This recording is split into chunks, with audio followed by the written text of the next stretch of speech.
Hey, what's up? I'll probably talk about 10-year reflection, ayahuasca, and maybe some other stuff I'm not really sure about. But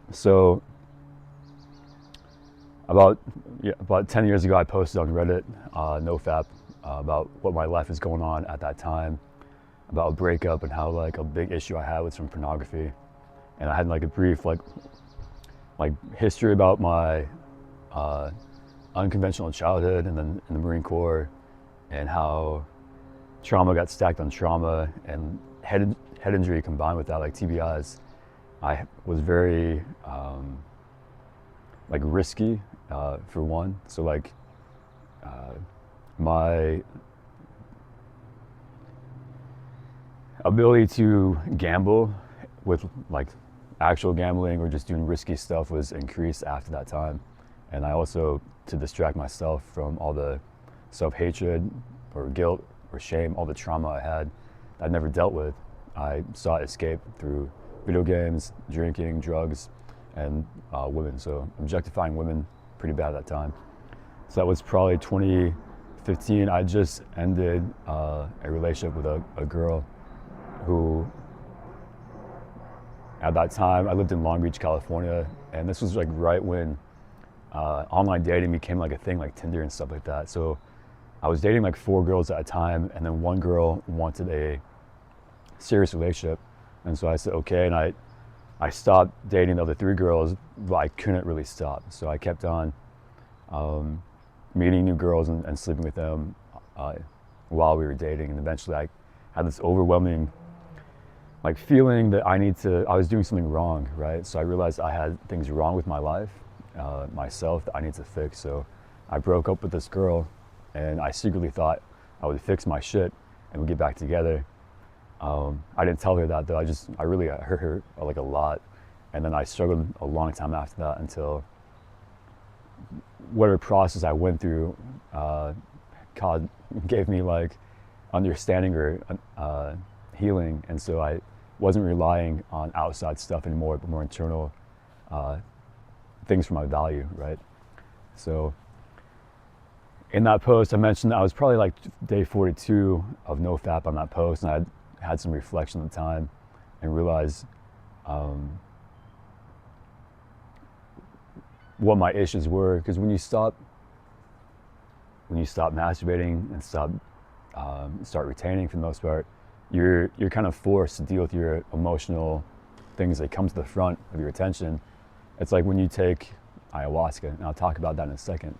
But so semen retention, all your emotional trauma, it'll come to your attention, and you can keep on ignoring it, or you have to deal with it. And you can actually deal with it or go back to your old ways of like the cycle of porn and masturbation and stuff like that. So I looking at that like a couple of days ago, and thought I would talk about like what I feel about that post now and how I view that relationship at this time. So when I broke up with that girl, I spent a lot of time working on myself for her benefit, with the goal in my mind that as soon as I'm better, we can get back together. Eventually that changed, that rather than getting better for her, I was getting better for myself. So as I spent more time in meditation and nature, journaling, self-inquiry, and like yoga asana type stuff, I was able to find those things about myself that are worth living for or cultivating and building and growing. So imagine like life is like the cusp of a wave or like a flower. The present moment, you're just blooming, right?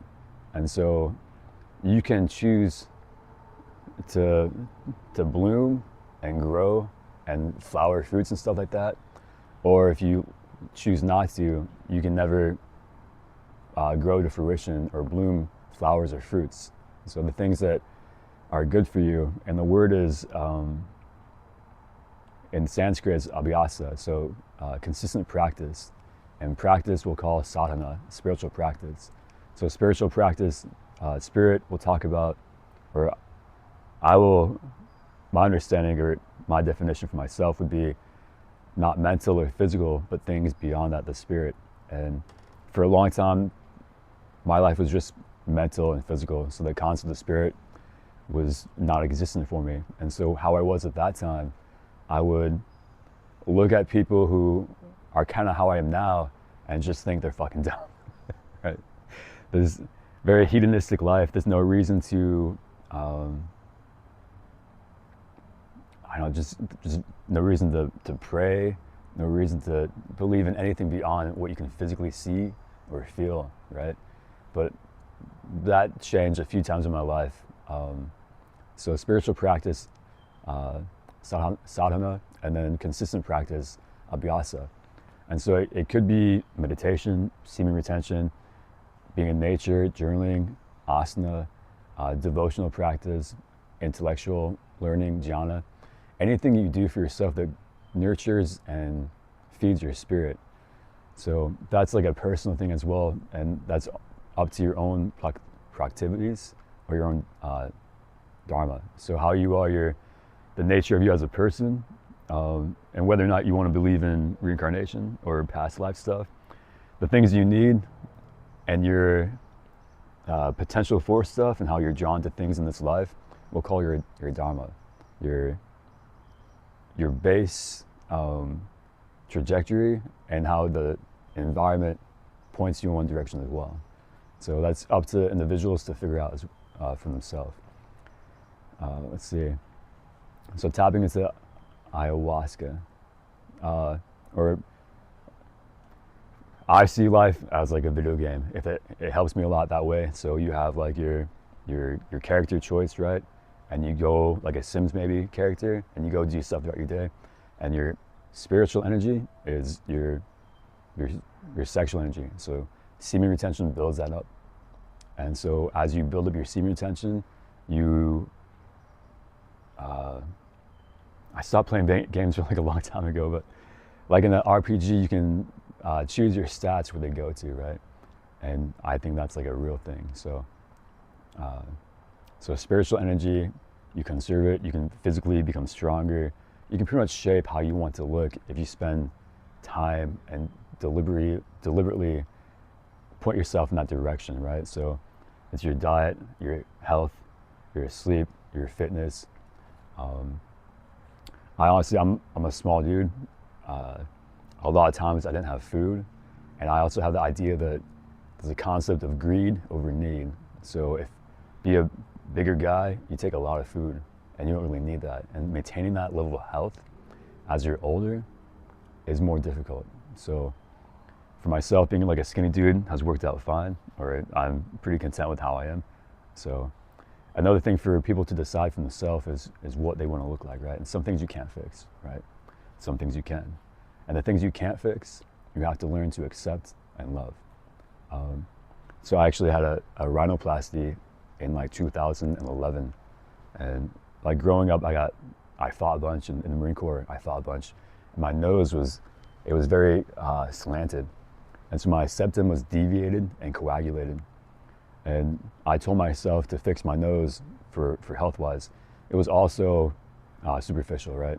So it fixed my breathing, but also like my nose was so fucking slanted. I get fucking made fun of a bunch for it. And older, more mature and accepting, it'd be okay now, right? But at the time, I didn't like it. So to become more attractive in my mind, as I got my septum fixed, I went with getting it more straightened out as well. With that being said, when I did start to meditate a bunch more, I've spent like so many hours thinking about my nose and going back to all the times like I felt bad about it, or embarrassed or ashamed or didn't like it. So all the times I kind of didn't accept myself from my own volition or from outside influence, I spent time with that, and it's changed now, but like I had to like re-love that part of me. It's a strange process, but once you do stuff like that for one thing about you, the same process that you go through, you can apply to all different aspects of your life. So learning how to forgive and accept yourself, whether it's self-hatred, shame, guilt, whatever it might be, important process, especially for men, as we're not, or at least when I was growing up, not really taught or encouraged that stuff, right? So being more like stoic or non-emotional is how my mindset of a man should be, and it's not the case for myself. As I grew up and struggled a bunch with life, I had to like tap into my own divine feminine and welcome that stuff back into my being. All the things I felt like shame, self-hatred, or guilt for, whether it's my fault or not, I had to come to understanding with those things. So we as people, as men, we're RPG characters, and you live deliberately, and you can choose how you put your stats. Another viewpoint I have sometimes is if you go to like an arcade or like a fair and you get those tickets from the games, you can have like 5 tickets, buy a shitty toy, or you can collect a bunch of tickets and buy something fucking awesome, right? So if you want to have a shitty toy, don't do it. But like, it's the shitty toy is jacking off. The shitty toy is watching porn. A little better toy might be actually having sex. I don't think that, I found for myself, like even sex takes away from me. Like I feel depleted even being around sexual environment.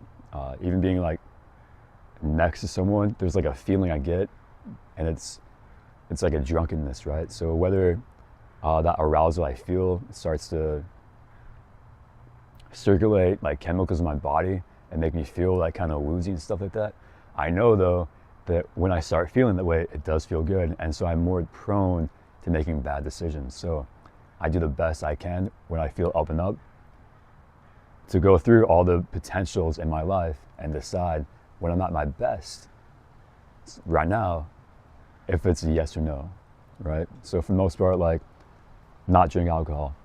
If I go to like a rave, I'll probably smoke some cigarettes just because I don't struggle, but like I don't want to be around dirty people. And so smoking kind of helps ground me and make it more comfortable for me. I see women like a bunch, not at the gym and stuff like that, but like in different areas of my life. And for the most part, I hold it true to myself that it's not a question. Like there's no woman for me. So I don't have to go through the mental game of, would this person fit a certain role in my life, or would she satisfy me in a certain way? So I have the idea that there's no right relationship for me at this time. And with that, I can stay focused and not get distracted. In the past, I've met women and I've had like short-term flings or one-night stands, and maybe they turn into like longer relationships. And I can look back from like like weeks of retention, meeting this girl and sleeping with her, and then like practice carezza, and if you have sex, don't ejaculate. But sometimes you just can't do it, right? So like ejaculating with women on a few occasions, and then they get like new jobs, or like their life turns really fucking good, right?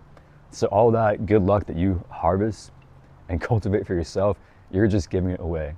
And that's my perspective based off anecdotal evidence that I've seen happen in my life again and again, right? So with that girl from 10 years ago, it's kind of like a blessing for me as well. And I don't want to be back with her. I don't want her to see how I am now. I'm sure she'd be nothing but astounded and very happy for me.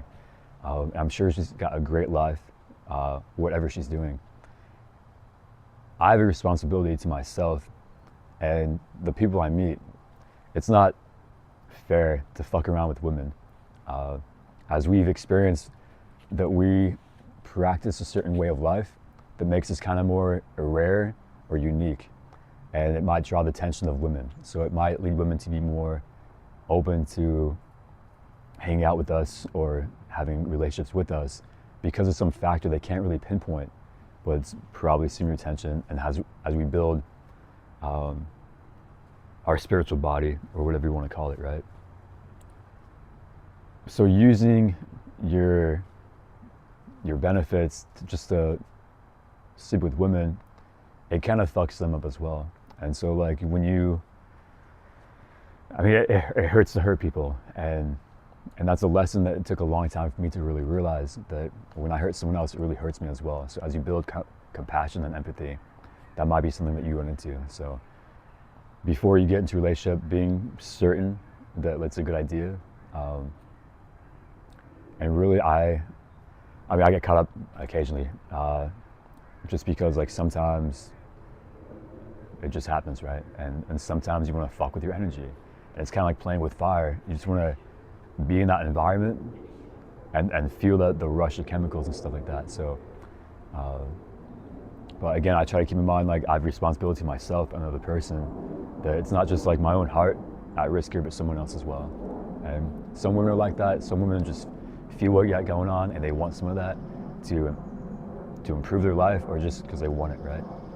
So with that girl from 10 years ago, I have a sense of gratitude for the love she shared me, right? And for all my ex-girlfriends, for however they felt about me, for them being in my life at the time they were. And for the most part, I was a shitty person in all those relationships. Absolutely. And for a long time too, I was okay with opening up communications with them should they need to contact me. I felt like I would owe them, right? I think now though, enough time has passed since any of my ex-girlfriends would probably reach out to me, that it's best to just not respond and go off the grid for all those people. Because I do think it's true, like, as you become brighter, you psychically kind of ping people for some reason, and they might try to contact you, but best to just stay away from responding. So with this girl from 10 years ago, sense of gratitude about,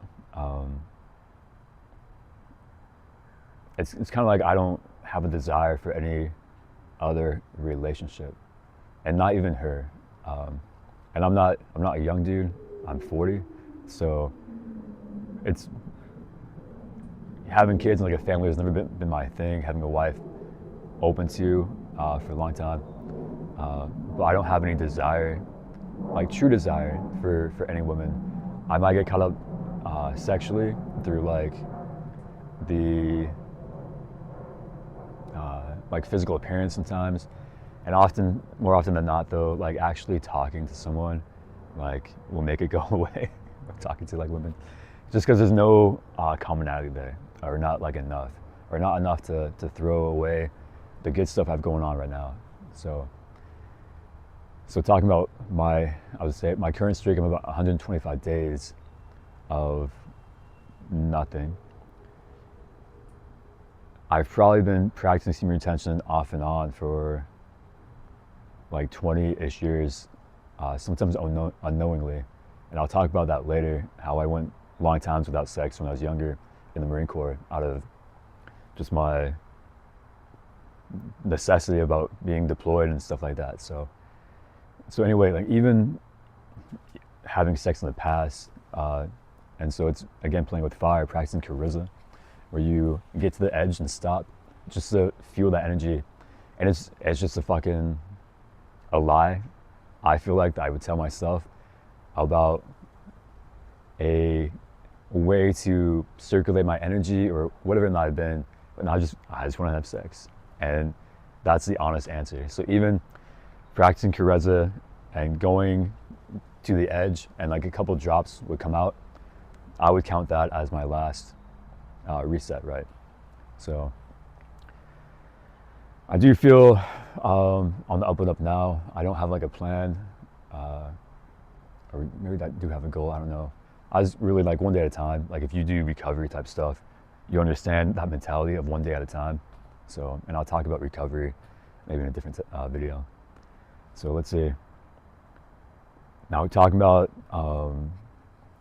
last part about that girl, just having that with her at the time and spending all that time, like fucking years, man, like 2 or 3 at least, thinking about her constantly. And now it's just a sense of gratitude to have that in my life, that I don't really want anything else. And to know like the joy comes from like self, right? And that's where love is at. And it's a combination, or the feeling is all the same, whether it's truth, presence, or love. It all feels the same to me, right? So living in the present moment feels like truth, and it feels like love. The feeling of love and joy feels like presence and truth feels like presence and love. That's just how it is for me. So having that internal sense and knowing, and it's not always there, but knowing how to protect it, right? And so there's nothing outside it's worth. It's not worth like fooling around and having the chemical processes in the body. It's not worth the feeling of alcohol. I won't say anything about drugs at this time. I'll talk about drugs at a different time.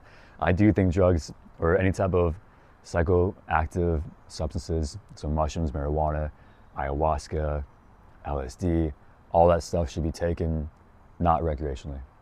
And it kind of sucks, but like, it's okay to have fun, so you would take it with the intention. And yeah, so ayahuasca, I went to ayahuasca probably about 4 years ago now, and I did 5 times. So I did ayahuasca, San Pedro, a sweat lodge with ayahuasca and San Pedro, ayahuasca again, and San Pedro. So 2 ayahuasca, 2 San Pedro, and 1 sweat lodge with both of them. And the first ayahuasca ceremony was interesting. So my intention was to know truth. And there's a song, or a quote, a lyric from a song. I know it from the guy named Krishna Das. It's kirtan music. It's, I want to know what love is. I want you to show me. And so that was my intention. I want to know what love is. I want you to show me, and I want to know more truth. So what ayahuasca felt like, well, before that, if you take ayahuasca, they talk about purging. So people there, and I was in a group environment, so people there are coughing, they're vomiting, they're like shitting or farting, stuff like that. That's your physical purge. And the feeling of understanding I got from that, why that was happening to those people, is their life wasn't like clean. So in Sanskrit, it's called sacha. It's cleanliness, not only your physical body, but your mental, mind, and your actions. So physical body, your diet, and realistically, if you want a higher vibration or consciousness, for most everyone, I think it's no meat. No stimulating foods like garlic or onions or spicy stuff like that. They stimulate your central nervous system. So to purify your body, you go vegetarian or vegan. And to purify your mind, you work through all your psychological traumas. So if you do that beforehand, I don't think that you'll purge taking ayahuasca. So when I took ayahuasca, I didn't purge. What I did, in meditation, sitting down, I drank the ayahuasca. It felt like internally, like a glob of energy, like just in my body, right? So I start circulating it. It's called microcosmic orbit style meditation, where your awareness goes in a circle, up and down, and you stop at your chakra points. So I did that with the energy, kind of like cupping it in my mind with my awareness and rolling it up and back down. And eventually the energy wanted to go where it became more like alive, right? So it wanted to do its own thing. So I let it flow where it wanted to, and I followed it with my observation internally. So that was the the precursor. After that time, my awareness left, like all of this like reality, right? And I went through a kind of like this. It's more than a feeling. It's weird. It's more than a feeling, but it's images and like feeling with it. So it's information that you just get, and the information is all your central perception for the most part, right? And it was going through and saying no thank you to these entities or deities or whatever you might want to call them, and saying no, right? So one thing had like a gas mask and it had like very intoxifying or blissful feeling, like air coming out, and said no thank you to that. There was lustful type thing, there was pride stuff thing. Some other one asked me what I wanted, and what felt to do was just say no to all those distractions and keep on going whatever happened. So that's what I did, right? And eventually I got to a thing of like having an exchange that felt like it felt like a manifestation of my heart, right? And having the exchange of it as I inhaled and exhaled, or as my heart beated, there was a deep sense of love and gratitude that as I inhaled, there was something to inhale, and as I exhaled, there was something that wanted my exhale, right? So the contrast of this seemingly physical limitations of the body, of as you separate the breath from the body and bring the breath into the body, at that space was a deep sense of like blissful, like love, right? And then this feeling became of wanting to give up, or how far would I go, or giving up like everything, right? And at that point, my decision was no. It did not seem like the right thing to do. I don't think it might have been fear or attachment, but my choice at the time seemed like that was the wrong thing to do with like this ayahuasca experience. And then when that happened, there was these two like gesture entities, and they had like a cup, and they dumped the cup down, and as the liquid spilled from the cup, I came back to the physical like awareness of what's going on around me. So that was the first experience. And then however long that lasted, that same night, like many more things happened. And one thing that didn't seem very clear to me was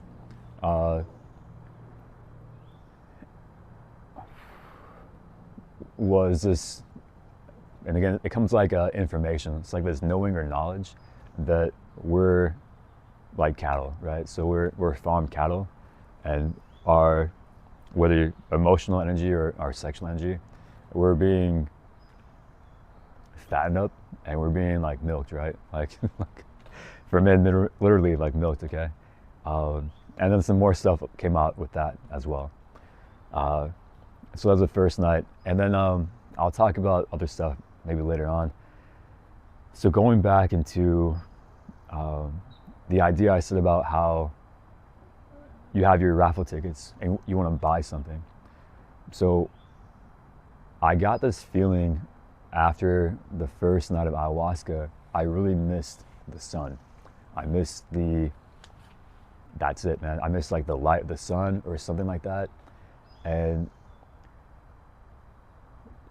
what I've come to reason out or kind of feel out is that we are physically and conscious, right? So our physical bodies is of the feminine. All the physical reality is of the feminine. We're of the earth. Our consciousness is of the masculine. And it seems like the sun or light or something like electricity is what it is. And so pretty much taking ayahuasca was taking all my chips, all my energy I'd saved up, putting it on the table to take this ride. And then I exchanged that for this potential of my journey or experience. And so that was my experience for most of the first night of ayahuasca.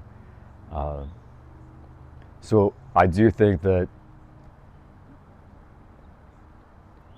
being deliberate with how we live and building our sexual energy,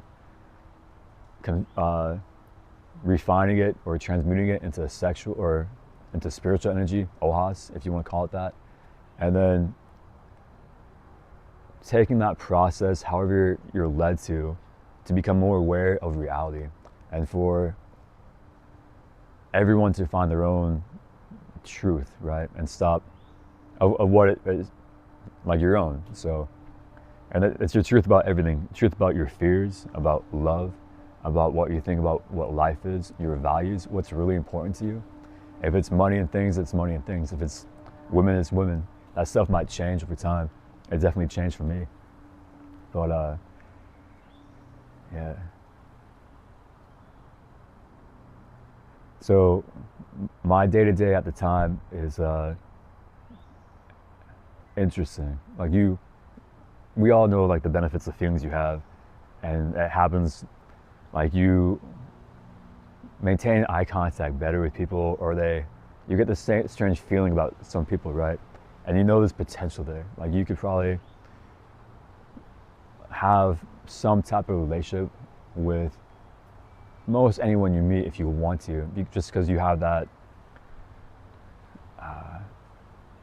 authority over yourself at the time. But ultimately, it's gonna not take you any place new. So from 10 years ago, I've slept with how many women, I've had how many relationships, but I'm still like where I am. But if I had not done any of that stuff, how much further along would I be than like where I'm in now? So that's really how much, or I guess the question is, how long can you stay disciplined and go where you need to go? And if you'll see like some people who have an online presence. One guy called Master of Earth, he's one dude, right?